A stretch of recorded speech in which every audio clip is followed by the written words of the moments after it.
ഇവിടെ ഏതെങ്കിലും ഒരു കല്യാണത്തിന് വേണ്ടി തൂക്കിക്കൊണ്ടു പോകുന്ന ഒരു ബിരിയാണി ചെമ്പല്ല നിങ്ങൾ ഈ വീഡിയോയിൽ കണ്ടുകൊണ്ടിരിക്കുന്നത്.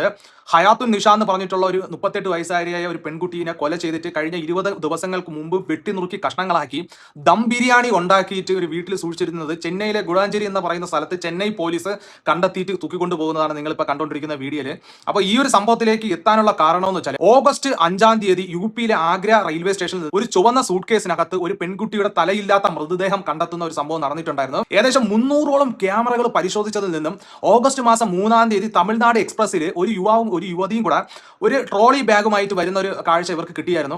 ഈ ഒരു അന്വേഷണത്തിന്റെ പുറത്താണ് ഇപ്പം ചെന്നൈയിൽ നിന്നും ആ ഒരു ബോഡി ആരുടേതാണെന്ന് പോലീസിന് ഐഡന്റിഫൈ ചെയ്ത് കണ്ടെത്താൻ കഴിഞ്ഞിട്ടുള്ളത്. ഈ ഒരു സംഭവവുമായി ബന്ധപ്പെട്ട് പോലീസ് പറയുന്ന കാര്യങ്ങൾ എന്ന് വെച്ചാൽ ഈ മാണിക് എന്ന് പറഞ്ഞിട്ടുള്ള ആസാം സ്വദേശിയും നിഷ എന്ന് പറഞ്ഞിട്ടുള്ള ഈ ചെന്നൈയിലെ സ്വദേശിയും തമ്മിൽ ഓൾറെഡി ഒരു ബന്ധം ഉണ്ടായിരുന്നു. അപ്പൊ ഈ സമയം മാണിക്കും ഭഗവതി എന്ന് പറഞ്ഞിട്ടുള്ള പുതിയൊരു പെൺകുട്ടിയുമായിട്ടുള്ള ഒരു പുതിയ ബന്ധം ഉണ്ടാവുന്നത്. ഇവർ 3 പേരും ഒരു വീട്ടിലാണ് താമസിച്ചിരുന്നതെന്നും പോലീസ് പറയപ്പെടുന്നു.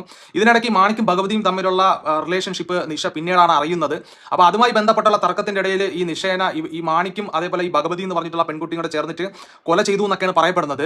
ഈ നിഷ എന്ന് പറഞ്ഞിട്ടുള്ള 38 വയസ്സുകാർക്ക് ഓൾറെഡി ഒരു മകനുണ്ട്. അപ്പം മകനും അമ്മയും തമ്മിൽ പ്രശ്നങ്ങളായതുകൊണ്ട് മകൻ വേറെയാണ് താമസിക്കുന്നത്. ഈ നിഷ എന്ന് പറഞ്ഞിട്ടുള്ള സ്വന്തം അമ്മയെ കാണാനില്ല എന്ന് പറഞ്ഞിട്ട് മകൻ ഓൾറെഡി തന്നെ പോലീസിൽ ഒരു കേസ് 10-20 ദിവസങ്ങൾക്ക് മുന്നേ തന്നെ ഫയൽ ചെയ്തിട്ടുണ്ടായിരുന്നു. അപ്പോൾ അതിന്റെ ഒരു അന്വേഷണം വേറൊരു സൈഡിൽ നടക്കുന്നുണ്ടായിരുന്നു. ഈ നിഷ എന്ന് പറയുന്ന ഇവർ ഒറ്റയ്ക്കാണ് താമസിക്കുന്നത്. ഇവരെ വീട്ടിലേക്ക് ഈ മാണിക്കും ഭഗവതിയും കൂടെ താമസത്തിന് എത്തിയതാണെന്നാണ് പറയുന്നത്. ഇവരെല്ലാവരും ഒരു കമ്പനിയിൽ വർക്ക് ചെയ്യുന്നുണ്ടെന്നാണ് പോലീസ് പറയപ്പെടുന്നത്.